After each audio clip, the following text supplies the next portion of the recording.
हमारा इंग्लिश का पेपर है। आज मैं आपको बताऊंगी 1 मार्च के पेपर में कैसे लिखना है, क्या लिखना है और क्या चीज़ों का आपको ध्यान रखना है।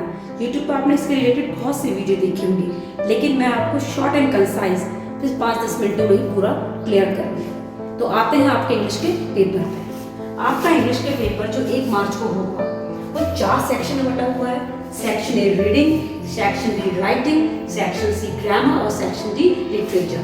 70 मार्क्स 4 भागों में बटे हुए हैं और किसी भी 3 पार्ट को आप आसानी से तैयार कर लीजिए तो आपके पासिंग नंबर तो पक्के हैं। अगर अभी तक भी कुछ नहीं पढ़ा है, कोई 2 पार्ट क्लियर कर लीजिए, अच्छे से तैयार कर लीजिए, पास आप हो जाएंगे। बाकी मार्किंग लीनियरिटी होने वाली है, कोई इतनी कठिन मार्किंग नहीं होगी।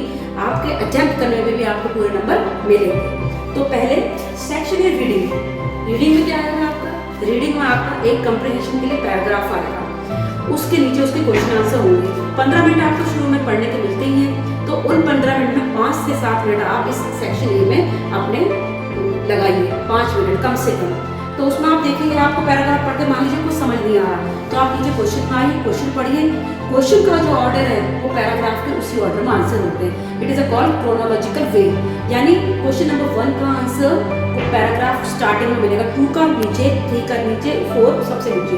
कभी भी जो क्वेश्चन आंसर होते हैं कंप्रीहेंशन पैराग्राफ के ऊपर नीचे नहीं होते, सीक्वेंस से ही उसमें मिलते चले जाते हैं आंसर। बहुत आसान तरीका आंसर ढूंढने का, कोई भी प्रॉब्लम नहीं होगी आपको। उसमें अपोजिट्स आते हैं, सिनोनिम्स आते हैं। अगर अपोजिट सिनोनिम्स नहीं आते तो छोड़ दिए, बाकी 4 नंबर तो आपके हाथ में है। उसके बाद है सेक्शन बी। सेक्शन बी बहुत इंपॉर्टेंट है, राइटिंग सेक्शन। अब आते हैं सेक्शन बी जो है राइटिंग सेक्शन। ये बहुत इंपॉर्टेंट सेक्शन है, इसको आप जितने अच्छी तरह तैयार कर लें बहुत बढ़िया है। इसमें आपका आता है लेटर राइटिंग। लेटर राइटिंग आती है आपकी। लेटर राइटिंग आपके आते हैं फॉर्मल लेटर और इनफॉर्मल। फॉर्मल लेटर वो होते हैं इसमें फॉर्मेलिटीज होती है, टू द प्रिंसिपल या to the managing director, to the municipality commissioner. एक सब्जेक्ट होगा, डेट होगी, एंडिंग में एड्रेस होगा और एक साइड में आपकी लेफ्ट हैंड साइड में आपका उसका रिगार्ड सन एड्रेस होगा। इसकी बॉडी ऑफ द लेटर होगी। आपको इनफॉर्मल और फॉर्मल लेटर में रटना नहीं है, उसका लेआउट, उसकी बॉडी याद करनी है कि कैसे हमें इसे बनाना है, कहाँ से स्टार्ट करना है, फिर सब्जेक्ट लिखना है, फिर बॉडी ऑफ द लेटर लिखनी है, फिर यहाँ पर रिगार्ड लिखना है, एंड में एड्रेस। ये लेआउट आपको याद कर लेना है। ऐसे ही इनफॉर्मल लेटर का लेआउट आपको याद कर लेना है। लेआउट अगर आपको क्लियर है तो आप बॉडी में अगर थोड़ा गलत भी लिखेंगे या नहीं लिख पा रहे हैं तो आपको मिल जाएंगे, क्योंकि हर चीज़ का नंबर बटा है। स्टार्टिंग का, body of the letter, regard, ending, सबका एक आधा नंबर बड़ा होता है। बॉडी ऑफ द लेटर मान लीजिए फॉर्मल लेटर आपको म्युनिसिपैलिटी कमिश्नर को लिखना है या आपके प्रिंसिपल को लिखना है स्पोर्ट डे के ऊपर में, तो बॉडी में क्या चीज़ के बारे में आप लिख रहे हैं, क्यों लिख रहे हैं, एंड में कंफ्यूजन, ये चीज़ें आपको इसमें ज़रूर देनी है। इनफॉर्मल में अपने रिश्तेदार, मित्र, दोस्तों को शादी में बुलाना, किसी फंक्शन में बुलाना जा सकता है, तो उसमें सिर्फ यहाँ पर उसका एड्रेस और डेट और उसके बाद बॉडी ऑफ द लेटर नीचे विद लगे। अब एक चीज़ याद रखना, फॉर्मल में योर्स होना चाहिए और यहाँ पे योर। योर्स माने आपका, योर मतलब तुम्हारा। ये कुछ बातें आपको ध्यान रखनी है, इन्हीं चीज़ों के नाम पर। आर्टिकल राइटिंग सेक्शन बी में आर्टिकल यानी लेख लिखना, वो किसी मुद्दे पर, किसी विषय पर, जनसंख्या, पोल्यूशन, करप्शन या आजकल जो भी कोरोना जैसी महामारी चली, किसी के ऊपर भी आ सकता है। ये हमेशा आपको पास्ट टेंस लिखना है और मुद्दों के ऊपर लिखना है। और इसमें एक चीज़ ध्यान रखनी है आपको, इसमें इंट्रोडक्शन, कंक्लूजन और बॉडी, क्या समस्या है, क्यों है, कैसी है। और 10th में तो बहुत ईजी होता है, इसमें पॉइंट दिए होते हैं, जिन पॉइंटों पर लिखना है उन्हीं पॉइंट को लेके आपको लिखना है। आर्टिकल राइटिंग में आपको सिंपल और छोटे सेंटेंस बनाने हैं। सेक्शन बी में ही आर्टिकल बी में ही आपका है पैराग्राफ राइटिंग। पैराग्राफ राइटिंग में पैराग्राफ पहले ऐसे आते थे, ऐसे के पैराग्राफ राइटिंग में लीजिए। पैराग्राफ के नीचे आपको 4 पॉइंट दिए होंगे कि इन्हीं 4 पॉइंटों में इन्हीं हेडिंग को लेके आपको बनाना है। एक्स्ट्रा आपको कोई हेडिंग बनाने की जरूरत नहीं है। अगर मान लो पैराग्राफ होली के ऊपर ही आता है तो उसमें दिया होगा होली क्यों मनाई जाती है, कैसे मनाई जाती है, क्या करते हैं, क्या नहीं करना चाहिए, तो उन्हीं जो पॉइंट दिए उन्हीं में आपको पैराग्राफ लिखने, अपने मन से हेडिंग नहीं बनानी है। और पैराग्राफ की कंसाइज 7 से 80 वर्ड आप 60 से 50 वर्ड तो कर सकते हैं, लेकिन 80 से आगे नहीं लेंगे। नंबर आपको उतने के मिलेंगे जितने मिल रहे हैं। एक्स्ट्रा वर्ड पर आपके नंबर काट लिए जाएंगे। तो आपको राइटिंग के भी इस बात का ध्यान रखना है। इन आर्टिकल और पैराग्राफ में आपको छोटे सेंटेंस बनाने, टेंस का ध्यान रखना है। ये नहीं कि कोई भी किसी भी टेंस यूज़ कर रहे हैं, अगर पास्ट टेंस से लिख रहे हैं तो पास्ट में लिखिए, ठीक है। उसमें टेंस को आपने कि फ्यूचर परफेक्ट में चलेंगे, प्रेजेंट परफेक्ट में चलेंगे, ऐसे नहीं। टेंस का आपको मेन ध्यान रखना है। उसके बाद आगे आपका सेक्शन सी जो है ग्रामेटिकल सेक्शन। सी पर सेक्शन सी में आपके part of speech, part of sentence, direct indirect, auxiliaries, model, ये सब आएंगे। इसमें फिल द ब्लैंक्स भी आ सकते हैं, टिक द करेक्ट ऑप्शन भी आ सकते हैं, और ओमिटेड एडिटिंग, यानी गलत है तो उसको सही वर्ड लेके करो। ग्रामर सेक्शन बहुत इजी आने वाला है, इसमें बिल्कुल टफ नहीं आएगा। पार्ट ऑफ स्पीच में noun, pronoun, adjective, verb, adverb, preposition, conjunction, इनको बहुत आसानी से क्लियर कर लीजिए। समझ लीजिए आधा ग्रामेटिकल सेक्शन आपका क्लियर हो गया। उसके डायरेक्ट इनडायरेक्ट में डायरेक्ट से इनडायरेक्ट, इनडायरेक्ट डायरेक्ट ये चेंज करने को आएगा। एक्सिलरीज यानी हेल्पिंग वर्ब, सहायक क्रियाएं, सहायक क्रिया क्या होती है? एक्सिलरीज यानी सहायक क्रिया।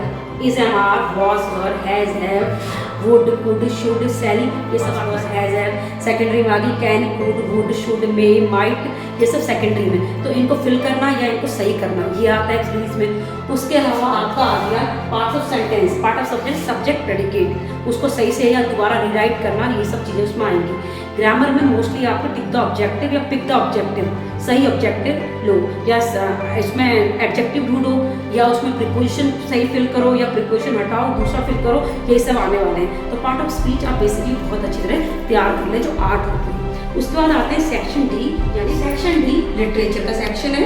इसमें फर्स्ट फ्लाइट और फुटप्रिंट्स विदाउट फीट, दो बुक हैं। जैसे आप जानते हैं फर्स्ट फ्लाइट है पोर्स और पोएट्री, पोर्स और पोएट्री,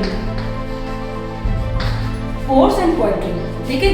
पोर्स में आपके 6 चैप्टर हैं और पोएट्री में आपके 4 चैप्टर हैं। आएगा समझ में? तो पोर्स और पोएट्री की आपको ये तैयारी करनी है। उसके साथ सप्लीमेंट्री में भी आपके 3 या 4 चैप्टर हैं। इन चैप्टर्स को आपको अच्छी तरह तैयार करना है, राइट। पोर्स आपका आ गया prose section the first flight में, और letter to God the Ganga सुकरात और म्यूजिक, ये वेरी इंपॉर्टेंट चैप्टर है। इन 4 चैप्टरों में से एक पैसेज और क्वेश्चन आंसर जरूर आते हैं। सबसे important chapter letter to God और सुकरात है, और दूसरी बात द गंगा में से पैसेज आ सकता है जिसमें से आपको एक्सट्रैक्ट जिसे कहते हैं, और उसमें से आपको क्वेश्चन देने। तो चारों चैप्टरों में आपको समरी क्लियर होनी चाहिए बहुत अच्छी तरह। वैसे तो बाकी 6 के 6 चैप्टरों की समरी क्लियर होनी चाहिए। समरी क्लियर होगी तो आप आंसर अपने मन से बना के लिख सकते हैं। अगर समरी क्लियर नहीं होगी तो आंसर नहीं लिख पाएंगे। दूसरा, सरसरी नज़र किताब के पन्नों पर इन 4 चैप्टरों में ज़रूर मार लें। इनमें से किसी ना किसी का पैसेज ज़रूर आएगा। पैसेज में क्या होता है, स्पीकर कौन है, कौन बोल रहा है, लेसन का नाम, राइटर, तो राइटर भी याद होने चाहिए। उसके बाद पोइट्री, पोइट्री में आपके 4 चैप्टर हैं। चारों चैप्टरों की आपको समरी याद होनी चाहिए, क्योंकि सेंट्रल आइडिया और थीम का क्वेश्चन आएगा तो आप तभी लिख पाएंगे। अगर आपको नहीं भी याद है, समरी दिमाग में होगी तो लिख पाएंगे। तो आपको पोइट के नाम भी याद होने चाहिए और पोएम के नाम भी याद होने चाहिए। सबसे इंपॉर्टेंट पोएम है आपकी द नेशन बिल्डर, इसमें से क्वेश्चन जरूर आता है, ये सबसे इंपॉर्टेंट पॉइंट है। उसके बाद आपकी सप्लीमेंट्री बुक आ गई। सबसे इंपॉर्टेंट चैप्टर आपका है the inventor who kept his promise, इसमें से एक क्वेश्चन जरूर आता है। दूसरा है जजमेंट सीट ऑफ विक्रमादित्य, इसमें से भी एक लॉन्ग क्वेश्चन आ सकता है। हु केप्ट हिज प्रॉमिस, ये बहुत इंपॉर्टेंट है। और विक्रमादित्य में से एक कैरेक्टर क्वेश्चन जरूर आ सकता है, तो ये आपको तैयार करना है। अगर आप सारा कोर्स ना तैयार कर पाए अपने लिटरेचर का, तो कुछ चैप्टर जो मैं बता रही हूँ इनको भी अगर तैयार कर लेंगे तो आपके नंबर पक्के हैं, क्योंकि इनमें से हर साल जरूर क्वेश्चन पूछे जाते हैं। तो इस तरह से 4 सेक्शन आपके पेपर के हो गए। 4 सेक्शन नहीं कर पाते, 3 सेक्शन तैयार कर लीजिए। और सेक्शन ए तो तैयार कुछ करना ही नहीं, उसमें सिर्फ आपको प्रैक्टिस करनी है। कंप्रीहेंशन की बुक ले लीजिए। हाँ, एक बात और, सैम्पल पेपर ज़रूर लीजिएगा, कोई ना कोई अच्छी कंपनी का। सैम्पल पेपर में से आपको आइडिया हो जाता है कि किस तरह से आपको क्वेश्चंस आएंगे और आंसर भी, क्योंकि सैम्पल पेपर सॉल्व होते हैं तो आपको पता चलता है कि किस तरह से आंसर आपको लिखने हैं। दूसरा, फिगर ऑफ स्पीच, जिसे कहते हैं अलंकार, ये भी एक बार जरूर तैयार कर लीजिए। इसका क्वेश्चन से इससे नहीं आते हैं, लेकिन फिगर ऑफ स्पीच कहीं ना कहीं पूछी जा जरूर सकती है। और सैम्पल पेपर में से कंप्रीहेंशन की प्रैक्टिस करें लास्ट डे में, और लास्ट डे में आप जो है सैम्पल पेपर ही प्रैक्टिस करिए। और लिटरेचर सेक्शन तो सैम्पल पेपर बहुत अच्छी तरह कर लीजिए, क्योंकि उससे ही मिलते जुलते क्वेश्चन जरूर आपके एग्जाम में आते हैं। बच्चों, इस तरह से अगर आप, और लास्ट में आपको एक चीज़ और बताना चाहूँगी।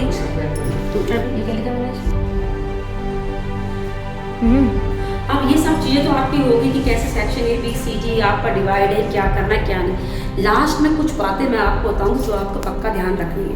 नंबर 1, हैंड राइटिंग जितनी हो सके अच्छी लिखें, क्लीन लिखें, कर्सिव लिखने की कोशिश करें, लगे कि 10th का बच्चा पेपर दे रहा है। दूसरा, जो क्वेश्चन अक्सर क्या होता है, चॉइस होती है कि ये करें या ये करें, ये करें, तो चॉइस बहुत केयरफुली करें। आपका क्वेश्चन वैसे चूज करें जिसमें आप मैक्सिमम लिख सकते हैं, जिसमें आपको ज़्यादा ठीक है।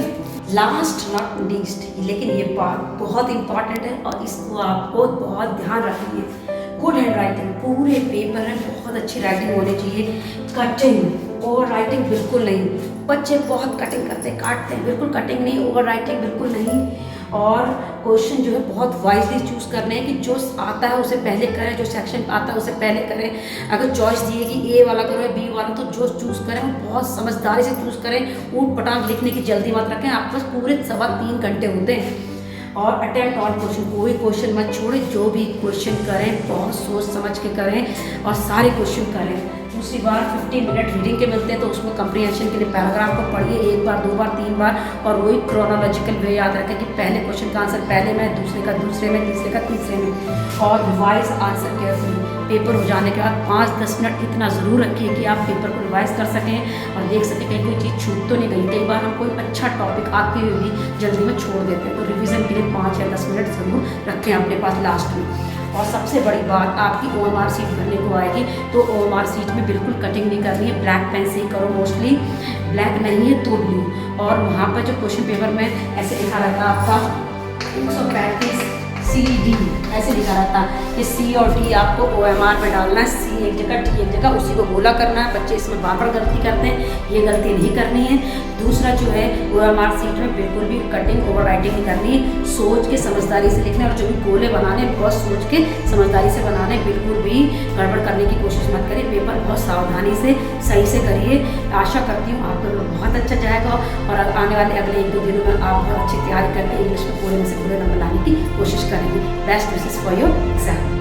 अब एक मैं अपने मतलब की बात कह लूँ, अगर आपको मेरा पढ़ाना अच्छा लग रहा है, मेरा काम अच्छा लग रहा है, प्लीज़ मुझे सपोर्ट करें, मुझे सब्सक्राइब करें, ताकि मैं आगे ऐसे वीडियो आपको दे सकूँ। हाँ, और अगर आपको कुछ कमी लग रही है, आपको लग रहा है कि मैम ये नहीं, ये होना चाहिए, तो कमेंट सेक्शन में ज़रूर लिखें। Thanks for watching my video.